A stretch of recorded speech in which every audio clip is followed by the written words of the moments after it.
mulai pelajaran pada siang hari ini. Marilah kita berdoa menurut agama kita masing-masing. Berdoa dimulai.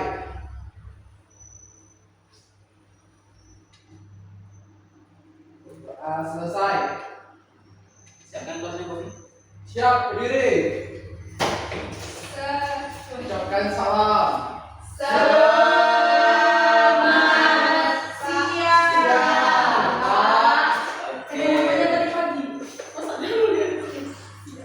Selamat siang semuanya.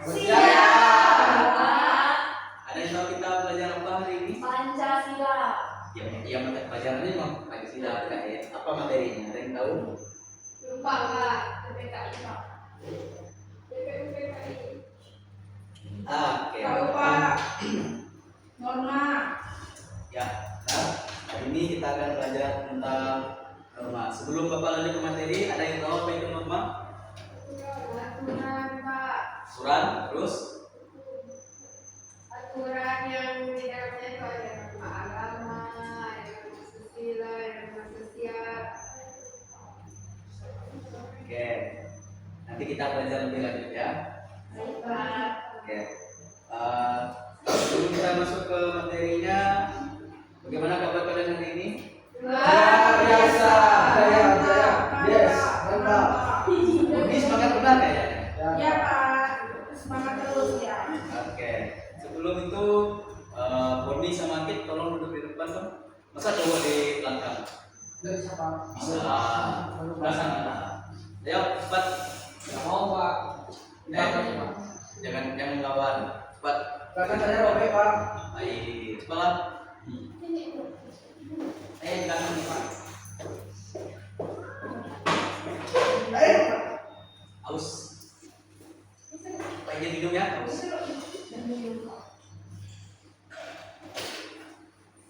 Oke, siap belajar? Siap.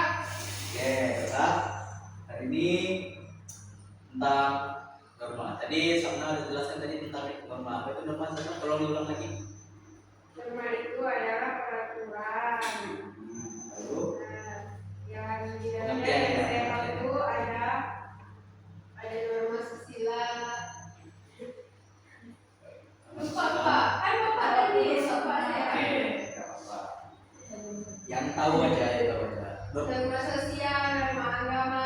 Jadi norma sosial itu adalah aturan-aturan yang mengatur berbagai cara untuk kehidupan sehari-hari Pak. Oke, kasih ya Sabna. Yang lain ada? Tidak ada Pak. Tidak ada apa? Tidak ada Saya, Pak. penjelasan. Semuanya hadir? Hadir Pak. Oke. Mana dia? Mana dia? Hancur. Pak. Ya. Pak Boni. Kalau norma itu ya Pak, kalau menurut saya itu adalah tentang kayak aturan atau pedoman yang mengatur perilaku kita individu ya Pak. Kalau lihat dalam suatu kelompok itu kan seperti dalam masyarakat gitu. Ya kalau itu dalam norma yang mengatur ya Pak. Terus kayak norma ini kan menjadi standar yang diharapkan atau dipatuhi oleh semua anggota kelompok ya Pak. Oke, terima kasih Boni. Kita lanjut ke apa itu norma dan rangka pentingnya. Definisi norma. Sini norma adalah kaidah, aturan atau pedoman perilaku yang mengatur kehidupan manusia dalam masyarakat. Norma bisa bersifat formal, tertulis dan memiliki sanksi jelas atau informal, tidak tertulis. Namun dipatuhi berdasarkan kebiasaan dan kesepakatan sosial. Norma ada untuk menciptakan ketertiban dan keteraturan. Nah, tadi kan sudah disebutkan norma itu ada yang bersifat formal, yaitu tertulis dan bersifat informal. Apa kalian ada yang tahu contoh norma yang bersifat formal? Sana Anda yang dulu ya. Tidak tahu Pak. Coba sebutkan contoh norma yang bersifat formal, yang bersifat tertulis. Yang bersifat tertulis apa? Ya. Norma hukum. Apa tadi? Norma hukum. Norma hukum. Terus ada lagi Undang-undang Pak. undang-undang. Nah, itu termasuk norma tertulis karena dia ada tertulis dalam undang-undang. Dan itu adalah aturan yang tertulis. Kalau contoh norma yang informal tidak tertulis, ada contohnya? Norma agama, Agama, norma sosial, sosial, terus itu ya Pak. oke. Jadi tadi berdasarkan bentuknya ya, norma bisa dibedakan berdasarkan bentuknya. Itu ada yang tertulis dan juga tidak tertulis. Nah, kalau yang tertulis ini punya sanksi yang jelas dalamnya. Apabila dilanggar, kalian akan mendapatkan sanksi karena melakukan pelanggaran tersebut. Sementara untuk norma yang tidak tertulis seperti norma agama itu memang mungkin memiliki sanksinya, tapi tidak seberat sanksi yang ada di norma tertulis. Karena norma tertulis itu sanksinya sudah pasti. Nah, kalau norma tidak tertulis ini mungkin sanksinya itu lebih kepada sosial. Jadi tidak mendapatkan hukuman yang seperti norma tertulis, tapi dia lebih kepada hukuman sosial. Punishment itu lebih kepada sosial. Paham? Paham Pak. Sampai sini ada yang bertanyakan? Tidak Pak. Oke, lanjut ke makna pentingnya. Norma memiliki peran krusial dalam menjaga stabilitas sosial. Tanpa norma, masyarakat akan menjadi kacau dan individu akan kesulitan berinteraksi. Nah, ada yang tahu kenapa tanpa norma masyarakat akan menjadi kacau dan individu akan kesulitan berinteraksi?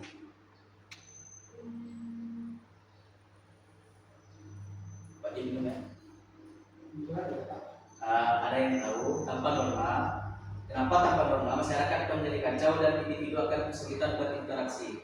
Saya tahu Pak, karena kan norma-norma ini kan berisi berupa aturan-aturan. Nah, jadi kalau misalnya tidak ada norma itu bisa jadi masyarakat itu akan menjalani hari-hari itu tanpa aturan dan semena-mena, jadi akan banyak terjadinya kekacauan mulai dari individunya, mulai dari kelompok, mulai dari cara mereka berinteraksi ataupun satu sama lain gitu Pak. Jadi akan terjadi konflik ataupun perpecahan karena tidak ada peraturan yang mengatur. Oke, apa yang saya bilang itu benar karena pada dasarnya ketika kita lahir kita itu sudah terikat dengan norma. Kita datang lahir ke dunia ini, kita lahir dari sebuah keluarga, entah itu yang lahirnya secara ya normal atau apapun itulah. Karena kita lahir dalam sebuah keluarga itu pasti punya aturan tersendiri dan aturan itu bisa disebut juga sebagai norma. Dan karena itu masyarakat akan menjadi kacau dan individu akan kesulitan berinteraksi jika tidak ada norma yang mengaturnya. Kita coba bayangkan kalau misalnya kita hidup dalam kelas ini saja, kalau misalnya tidak ada aturan, kalau kalian ribut, kalian tidak mendengarkan penjelasan dari bapak, pasti kalian kesulitan menerima pelajaran ya kan? Nah, itu adalah salah satu contoh fungsi norma dalam kehidupan sehari-hari. Lanjut, norma membantu kita memahami apa yang diharapkan dari kita dan orang lain, serta meminimalkan konflik antar individu. Seringkali norma itu dibentuk untuk memberikan pemahaman serta keteraturan. Nah, norma ini tidak jauh berbeda dengan aturan karena sifat memaksa dan juga mengekang sifatnya. Jadi mau tidak mau kita kalau sudah berada di suatu lingkungan atau satu keluarga kita harus kita harus mematuhi norma yang berada di lingkungan tersebut. Contohnya sekarang kita berada di lingkungan kelas, kita harus mematuhi aturan yang ada di kelas. Berada di sekolah harus mematuhi aturan yang ada di sekolah. Nanti ketika pulang ke rumah mematuhi aturan yang ada di rumah diterapkan oleh orang tua kalian. Nah, ketika kalian terjun ke masyarakat, kalian harus mematuhi aturan yang ada di masyarakat. Seperti itu cara kerja norma. Itu juga berhubungan dengan sebuah peribahasa, yaitu di mana bumi dipijak, di situ langit dijunjung. Itu dimanapun kalian berada, maka disitulah aturan yang harus kalian taati. Dimanapun itu, kalian harus menaati peraturan yang ada di tempat itu. Serta meminimalkan konflik antar individu, ya ini sudah jelas. Karena kalau misalnya seseorang tidak terikat dengan norma, dia akan menjadi liar, tidak teratur, tidak tidak konsisten, tidak disiplin dan sebagainya macamnya. Kalau kalian lihat sesuatu yang tidak teratur, bagaimana perasaan kalian? Tidak teratur, serah apapun lah, paham nggak? Apa kalian? Tidak senang, tidak senang, tidak suka. Lalu apa yang akan kalian lakukan ketika melihat sesuatu yang tidak teratur? Rapikan. Oke, nah karena itu dan satu contohnya cara untuk merapikan sesuatu tidak teratur adalah dengan menggunakan norma. Oke. Jenis-jenis norma. Lanjut. Norma agama. Bapak ini minum dulu ya. Pak kok minum terus? Ya, Pak. Pak haus. Sekarang sudah siang. Oke. Norma agama. Norma agama tidak perlu dijelaskan lagi. Kita semua sini punya agama kan? Ya. Murni agamanya apa Murni? Saya Hindu Pak. Yang benar Murni. Ya Pak. Saya lihat KTP kamu nanti ya. Saya sendiri Hindu Pak. Hindu Pak. Oke. Beragama, Pak. Norma agama. Norma agama itu bersumber dari ajaran Tuhan, berisi perintah dan larangan serta sanksi dari Tuhan. Nah, kalau misalnya norma agama ini, dia maksudnya kepada dalam bentuknya itu tertulis atau tidak tertulis. Norma agama ini masuk dalam bentuk tertulis atau tidak tertulis. Karena Anda yang mengusulkan. Tertulis. Tertulis. Tertulis. Jadi tertulis atau tidak tertulis? Dua-duanya. Kok itu? Kenapa Angel jawab kayak gitu? Tidak tahu, Pak. Oke, norma agama ini masuknya ke dalam norma tidak tertulis. Nah, benar kata Angel tadi tidak tertulis. Karena maaf ya, Aduh, Pak. karena sanksinya itu kan kalau kita melanggar norma agama, sanksinya yang didapatkan adalah dosa, dan dosa itu hanya bisa diberikan oleh sendiri sanksinya. Dan mungkin sanksi sosial juga bisa, mungkin misalnya ada orang yang melanggar norma agama, misalnya berzinah di tempat umum misalnya, itu kan mungkin akan mendapatkan sanksi sosial dari masyarakat. Orang-orang sudah mengira orang ini pernah berzinah segala macamnya, atau mencuri itu kan juga termasuk dalam pelarangan sanksi norma agama ya. Agama kan tidak membenarkan kita untuk mencuri.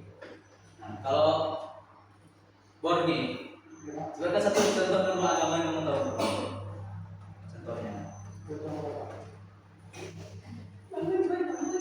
Contoh norma agama. Contoh. Norma agama saya Pak. Serah yang kamu tahu lah. Contohnya itu bohong ya Pak. Ya. Bohong terus dari beribadah Pak. Betul. Lalu menemani orang tua, terus juga menjaga kesedihan Pak, dan kebersihan. Agar mereka kalau dapat sesuatu juga ada dapat Pak, seperti belum perintah Allah itu Pak. Oke. Sama saya. Terima kasih Boni. Kita lanjut ke norma kesopanan. Ada yang tahu apa itu norma kesopanan? Tingkah laku, Pak. Norma kesopanan ada yang tahu? Injil Pak. Tingkah laku. Tingkah laku, terus Laki. apa tadi? Apa yang tadi menjawab apa itu? Bersikap sopan. Sikap sopan lalu sama orang tua ya. Kalian paham kan norma kesopanan? Paham, Pak. Lanjut ke norma kesusilaan. Nah, norma kesusilaan ini menyangkut tentang aturan hati nurani, mengatur hubungan individu dengan dirinya sendiri dan sesama. Mungkin ini lebih ke norma sosial, bagaimana cara kita berinteraksi dengan sesama. Nah, lanjut ke norma hukum. Nah, ada yang tahu tentang norma hukum apa kalau misalnya di Indonesia? Oke Pak, Pak. Apa oke? Norma hukum Pak. Ya, ya apa contohnya? Norma hukum apa? Apa contohnya Kit? Oh, Undang-undang, Pak. oke, nah contohnya itu adalah undang-undang. Nah, karena ini bersifat aturan tertulis di beberapa lembaga negara, bersifat memaksa dan memiliki sanksi tegas. Contohnya itu bisa kalian temukan di KUHP, Kitab Undang-Undang Hukum Pidana. Itu adalah contoh norma HP kan ya Pak? KUHP. Oh, bukan HP, Bukan KUHP. HP. KUHP itu singkatan dari Kitab Undang-Undang Hukum Pidana. Bukan HP Pak. Ada juga Kitab Undang-Undang Hukum Perdata. Atau KUHP itu untuk acara pidana.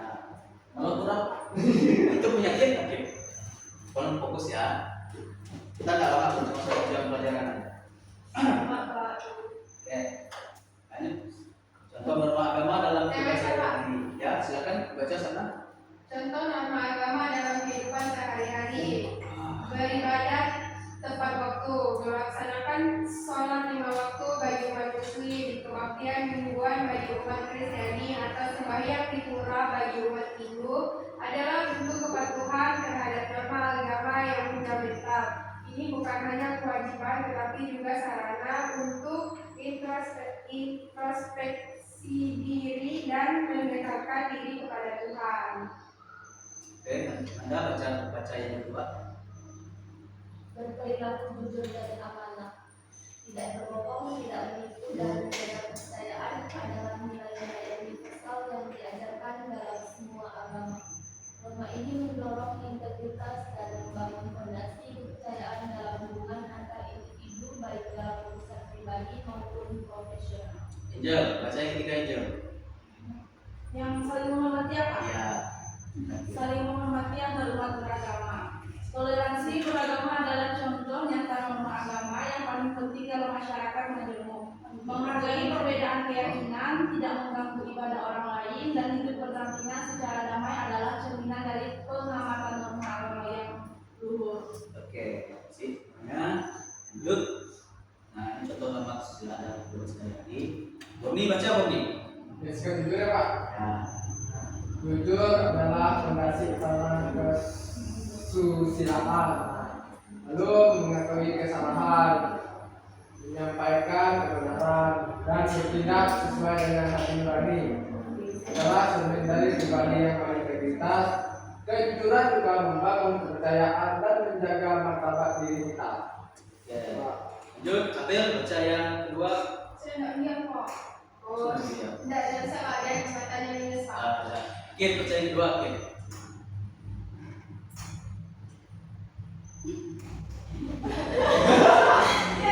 Kenapa kita perlu lupa Pak? Pak. Saya lihat mata empatnya yang lihat Pak. Nggak kelihatan nggak? Ya, Oke, Bapak bacakan saya. Yang kedua tadi berempati kepada sesama. Itu merasakan apa yang orang lain rasakan, peduli terhadap kesulitan mereka, dan menawarkan bantuan adalah motif nyata empati. Ini mendorong sikap tolong menolong dan solidaritas dalam masyarakat, menciptakan lingkungan yang dengan lebih manusiawi dan saling mendukung. Yang ketiga, tidak merugikan orang lain, yaitu menghindari tindakan yang dapat menyakiti atau merugikan orang lain baik secara fisik maupun emosional. Dalam prinsip dasar kesusilaan ini mencakup tidak melakukan gosip, fitnah, atau tindakan lain yang bisa merusak reputasi atau kesejahteraan orang lain. Nah, kalian yang suka gosip itu berarti kalian sudah merugikan orang lain. Kami tidak suka sih. Oh, Kita kami bisa. Hah? Kami ngomong Apa tuh? Oke, ini contoh norma kepanan dalam kehidupan sehari-hari. Yang pertama, mengucapkan salam. Contohnya adalah mengucapkan permisi ketika kalian lewat di depan orang, lalu ucapkan terima kasih jika kalian diberikan suatu oleh seseorang, atau maaf ketika kalian melakukan kesalahan. Adalah bentuk dasar kesopanan yang menunjukkan rasa hormat dan penghargaan terhadap orang lain. Yang kedua, bicara dengan santun, menggunakan, kalau perhatikan ya anak-anak, Ya Itu Pak. ngomongnya perhatikan Pak. Saya terganggu Pak bacanya. yang kedua, berbicara dengan bersantun, menggunakan bahasa yang sopan, tidak kasar, dan menghindari kata-kata yang menyinggung saat berbicara dengan siapapun, terutama dengan orang yang lebih tua. Yang ketiga, memberi tempat duduk. Memberikan tempat duduk kepada lansia, ibu hamil, atau penyandang disabilitas di transportasi umum adalah wujud kepedulian dan kesopanan. Nah, biasanya di transportasi umum, TV, atau atau kereta, transportasi umum yang ramai. Nah, itu biasanya kalau misalnya kalian bertemu dengan lansia, ibu hamil, orang yang penyandang disabilitas, kita yang masih sehat walafiat secara badan dan jasmani, berikanlah tempat duduk kepada mereka karena mereka kan perlu tempat untuk beristirahat juga. Yang ketiga, makan dengan tertib, tidak mengeluarkan suara saat makan, tidak bicara saat penuh, dan menggunakan alat makan dengan benar adalah etika makan yang umum di masyarakat. Contohnya, jangan kalian pakai sawat untuk nyebut nasi, itu tidak boleh. Oke, ini norma hukum dalam kehidupan sehari-hari. Ada yang mau baca? Iya Pak. Yang mana Pak? Dari atas. Membantu itu Pak. Iya. Contoh norma hukum dalam kehidupan sehari-hari. Yang pertama, lintas. Berkendara sesuai dengan rambu dan lampu lalu lintas adalah contoh paling umum dari kepatuhan terhadap norma hukum. Pelanggaran dapat dikenai sanksi berupa denda atau tilang, bahkan kecelakaan.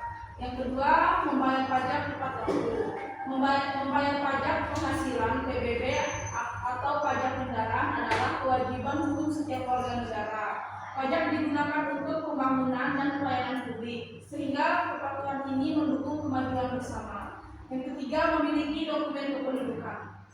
Setiap warga negara wajib memiliki KTP setelah usia 17 tahun.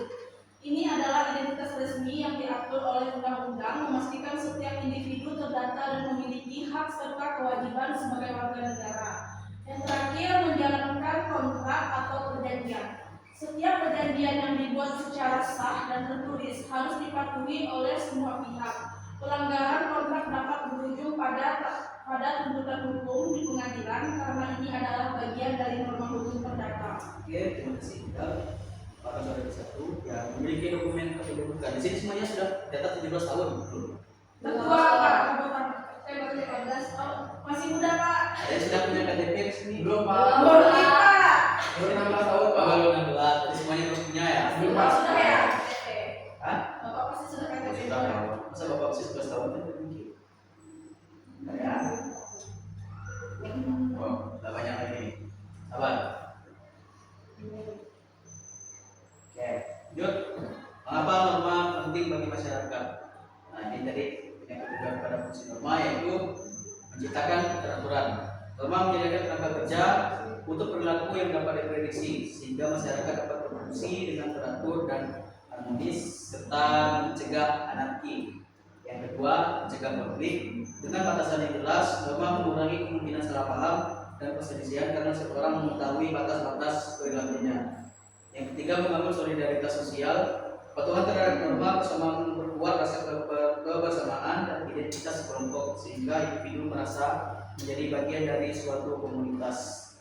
Yang kelima, mendorong pembangunan. Masyarakat yang tertib dan patuh, norma cenderung lebih produktif dan inovatif karena energi dapat difokuskan pada kemajuan daripada penyelesaian konflik. Oke. Jadi lanjut kepada akibat pelanggaran norma dan sanksinya. Wow. Lihat. Oke. Sanksi hukum yaitu denda, penjara atau hukuman fisik dikenakan oleh lembaga yang berwenang. Ada yang tahu maksudnya bagaimana kalau sanksi hukum itu seperti apa? Dijalankan proses. Contoh sanksi hukum itu seperti apa? Ya, misalnya melakukan apa misalnya? Apa yang dilanggar? Contoh normanya. Akan aku lalu lintas. Membunuh orang Pak. Membunuh orang itu pasti penjara.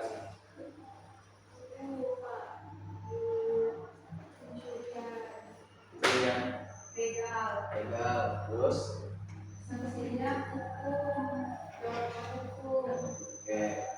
Lanjut ke sanksi sosial, yaitu dikucilkan, dicemooh, atau kehilangan kepercayaan dari masyarakat sekitar. Sanksi ini tidak formal, namun sangat berdampak pada kehidupan sosial. Nah, ini tadi yang Bapak bilang terkait dengan norma informal atau tidak tertulis. Sanksinya itu ya seperti ini, melalui sanksi sosial. Punishment itu melalui hukuman sosial.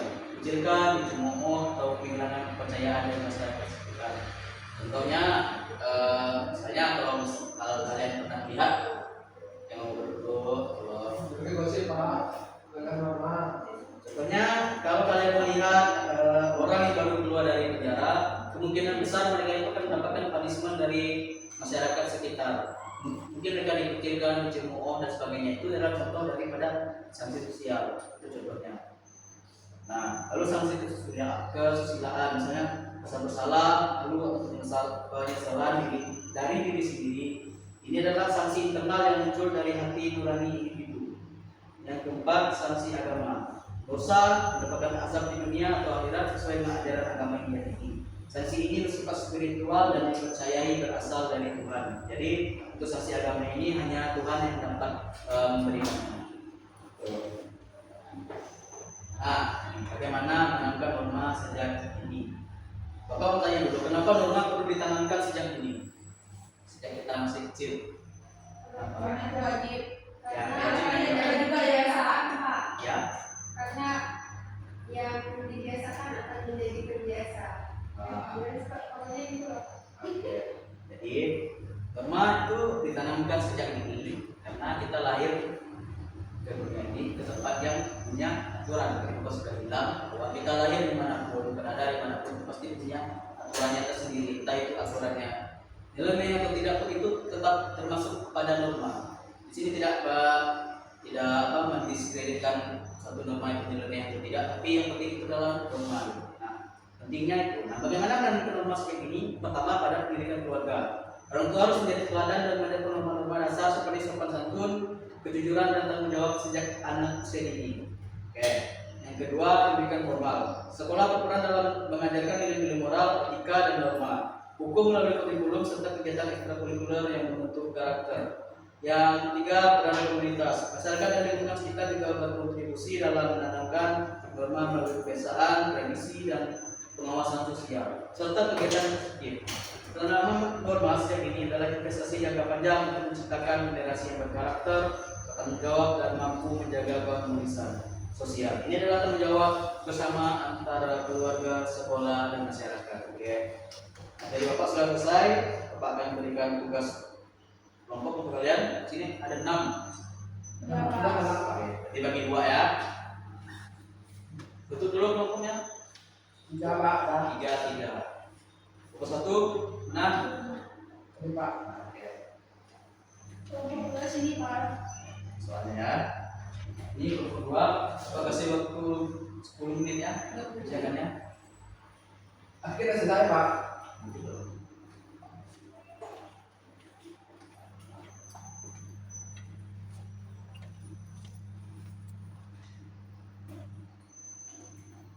Sudah, Pak.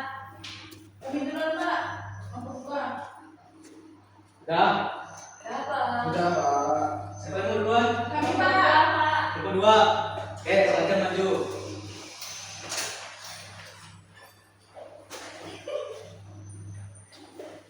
Baiklah, kami akan mempresentasikan hasil kerja kelompok kami, yaitu pertanyaannya, analisislah bagaimana nilai-nilai Pancasila dapat dijadikan pedoman dalam menjaga persatuan di tengah keberagaman masyarakat Indonesia, sertakan juga strategi yang dapat diterapkan di lingkungan sekolah.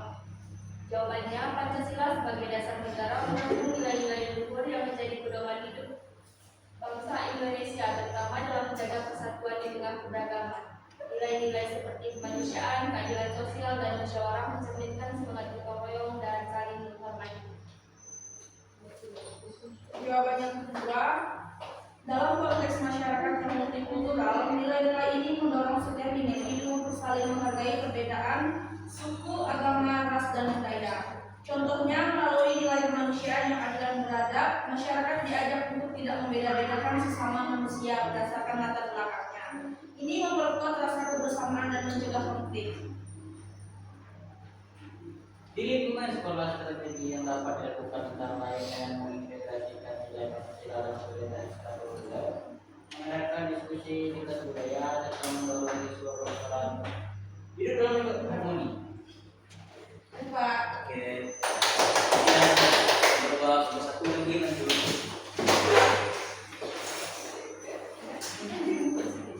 Bajunya kita pergi. Pertanyaannya adalah, jelaskan bagaimana peran aktif warga negara dalam kehidupan demokrasi di Indonesia dapat memperkuat sistem pemerintahan yang ada. Sertakan contoh konkret dan analisis terhadap tantangan yang dihadapi dalam penerapannya.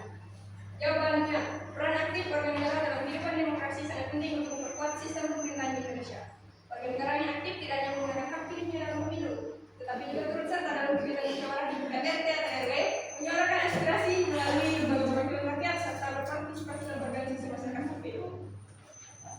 Yang berikutnya, keterlibatan ini mencerminkan adanya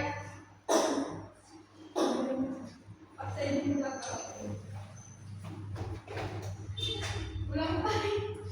Ya, baca ulang.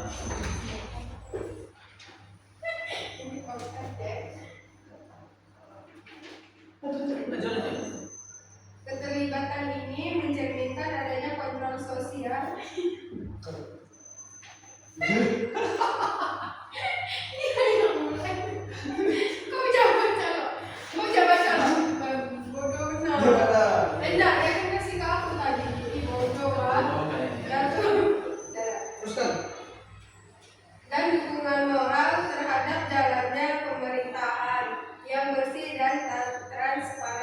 Sebagai contoh, saat warga ikut serta dalam pengawasan anggaran desa melalui forum musyawarah desa, mereka membantu memastikan bahwa dana publik digunakan secara tepat.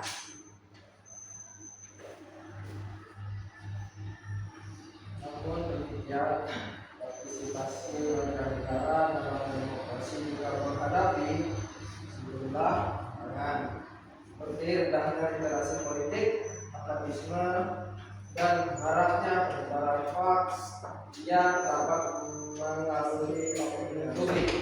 Oleh karena itu, pendidikan politik sejak dini di lingkungan sekolah menjadi sangat penting agar generasi muda memahami hak dan kewajibannya sebagai warga negara yang sangat baik.